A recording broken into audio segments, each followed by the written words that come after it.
Alright guys, so what I'm doing is I cut a bunch of little blocks up, 2 inches long with a 1 inch space, 1 inch mark on them.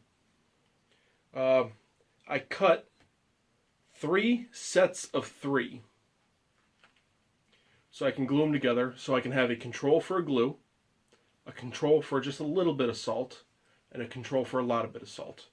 Now the reason for making so many sets is so I can have a time lapse, half hour, 2 hours, overnight. Because I really want to put this to bed, if I can, on these salted joints.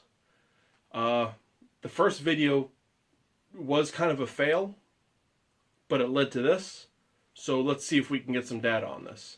I will bring you over to that, and we'll get to it. Okay, so I think I have enough clamps to do this. Either way, I have 3 sets of 2, like I just said. And, well, let's get to the fun.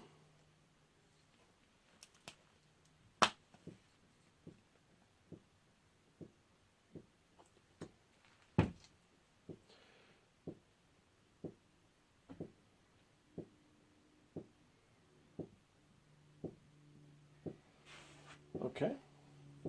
Just glue right to the mark. I don't know if you can see that through the glue, but I can.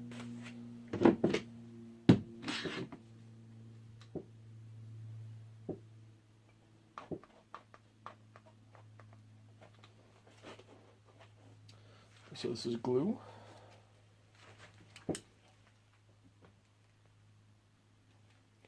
Glue.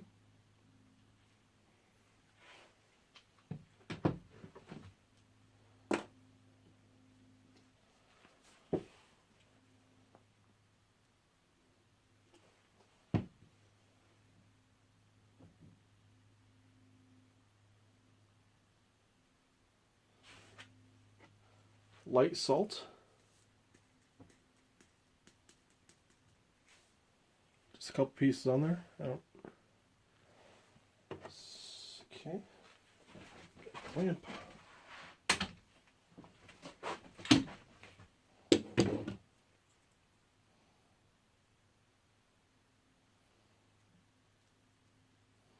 Seems pretty well locked down there.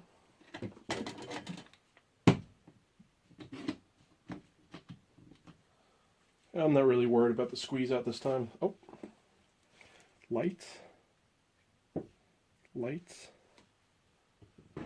and clamp. Woo!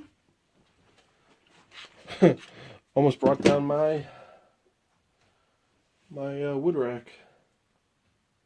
Pro tip, kids, make sure your clamps are undone before removing them from your wood rack that is heavily loaded. All right, heavy salt.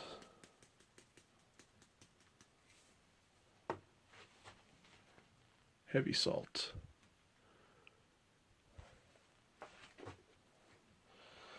Now, one thing I did know, I didn't know, but I found this out a couple days ago, is that, let's put a little glue on both sides, just 'cause. Just a hair. When you're doing card tricks, you put a little salt on the card that you want to appear. And the reason for that is the salt actually acts as a bearing.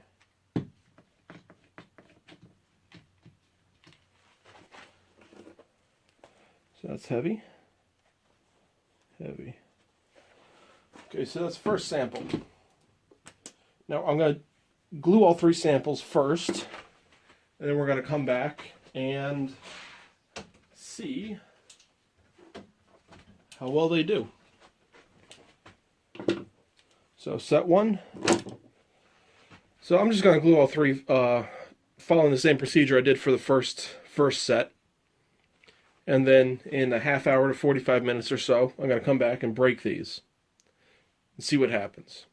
And then in several hours, I'm going to come back and break the second set. And then tomorrow, I'm going to come back and break the third set. So we can see how things interact. be back in one moment for you guys. All right, so it's been about 45 minutes. We'll start with the just glued one, using that as the control. Where it looks better. Yeah, it looks good.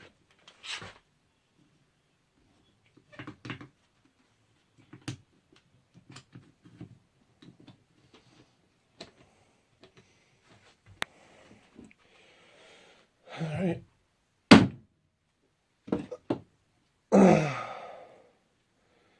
Glue's still a little bit wet, but it did start to adhere. Tore out some of the grain from the other face.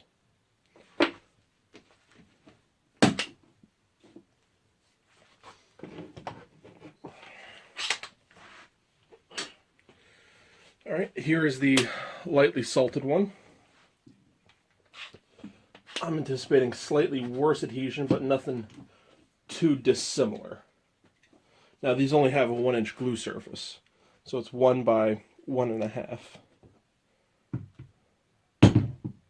Oh. All right, so you can see some of the salt on there, but this one actually stuck a little bit better than the just straight glue. And on this side, a little bit of the salt and a little tear out.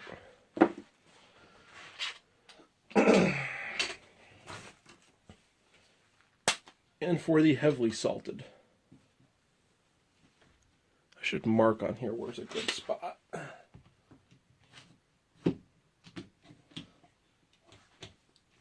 Okay. So, kind of as I anticipated, no resistance at all on this.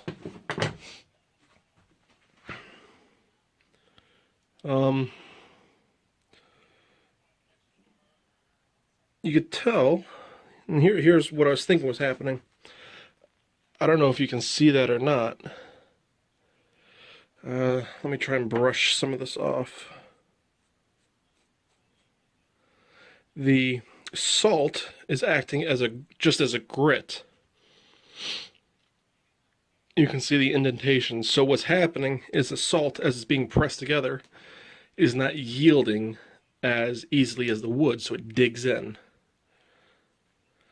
But we'll come back later for the next set, and then again tomorrow to finish this off. Okay, it's been about 2.5 hours. We're going to go with the glue, which is the control for this whole thing. All right, good, in frame.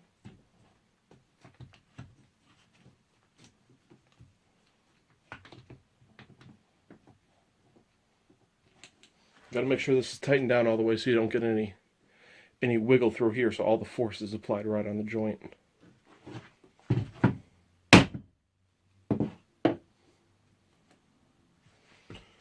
All right, not a bad amount of tear out on there. Actually hit that pretty hard, harder than I was hitting the other ones. Not by much, but a little bit harder. Okay, that's pretty much what I expected after a couple hours. Which one? All right, we'll do the lightly salted joint.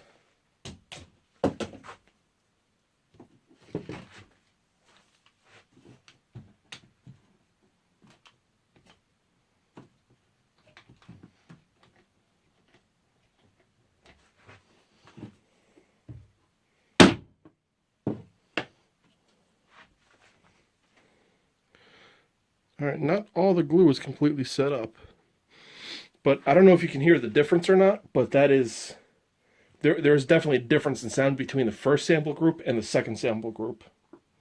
It sounds like a much more solid impact, which means that the joint is actually significantly stronger than the first sample group. Okay, and the heavily salted.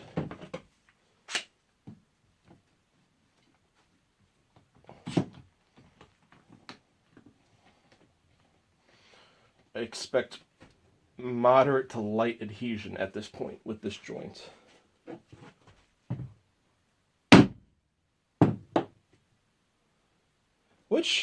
Actually, the glue is pretty much all set up as opposed to the first time it ran the tests. I don't know how well you can see it, but the amount of salt on there acted, it looks like it acted as a barrier between the two joints, like they weren't able to set up, even though I did put glue on both sides. Actually, I don't know. See, my finger's a little wet from touching that joint. All right. Yeah, here you can see there's like nothing on that side, as opposed to the light here, which there is significantly more. And then the glue joint itself, it's very evenly distributed across both surfaces. So I think what happened with the original one, and I'm going to finish this test tomorrow once it's had a full 24 hours to set up, the glue, or the amount of salt I used, actually created a partial barrier between the two glue-up surfaces. And this one slid around a little bit, as opposed to the one that was lightly salted, which didn't slide at all. So, I will come back to you. Well, for you it's going to be instantaneous. For me it's going to be another 24 hours. And we will finish this up and bring it back to FaceTime. See you guys tomorrow. Welcome back, guys. So, there has been a small problem. I've gotten sick over the last couple of days, and I'm just now getting on the mend. So, these are supposed to be broken on Monday night. It is now Wednesday night. And, so these have had more than ample time to cure. Now, if you notice, the glue on this one, or the joint itself, rather, is not in square. The pieces aren't parallel to each other. So the glue joint did slip a little bit. If you look at this one, it is just about perfect. A little slippage, but I was also going very quick. And there's not much surface area. Compare that to the high glue, and you can tell there's a very significant deviation from straight, almost as much as the regular glue up. So, let's get this show on the road. We'll start with the plain glue as the control.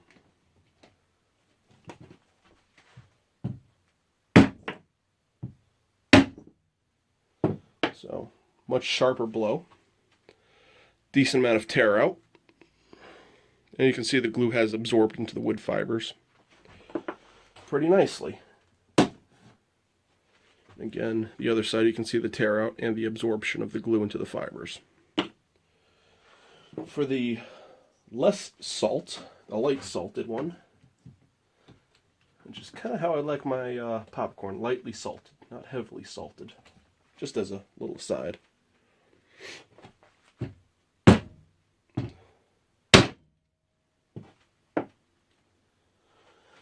Okay, so that actually took a little bit more force than the regular glue to break.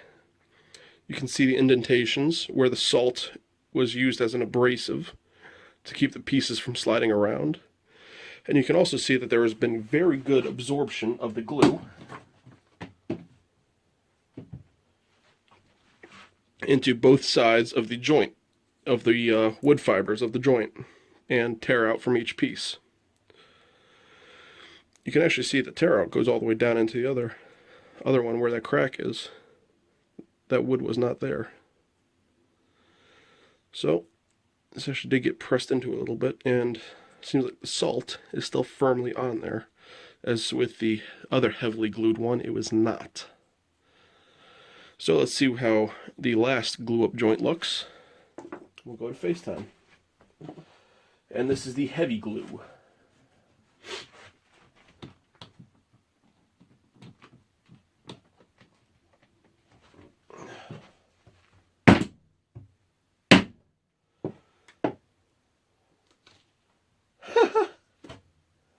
Okay. I was not expecting that at all. The joint still remains perfectly intact. Interesting. Well, I'm not sure what to conclude from this then. I guess if you slather on enough glue and let it sit for long enough, salt content really doesn't matter. Yeah, that's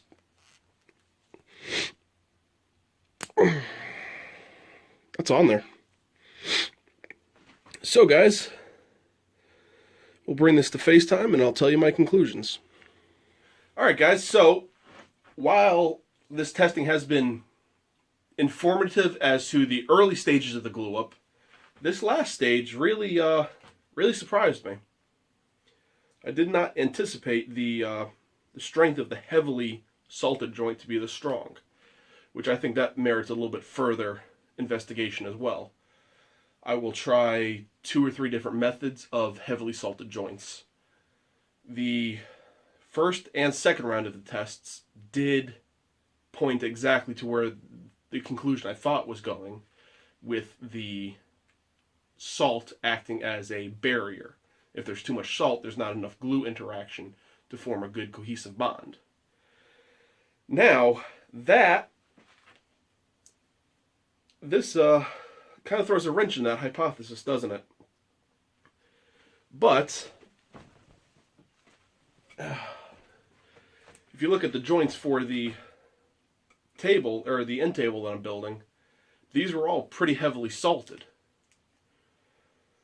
I mean, there is a lot of glue up area, and I did let these cure for 4 hours before unclamping them, and I'm still letting them cure for another week before I cut into them and assemble them, just on the off chance that this is a fluke. I'm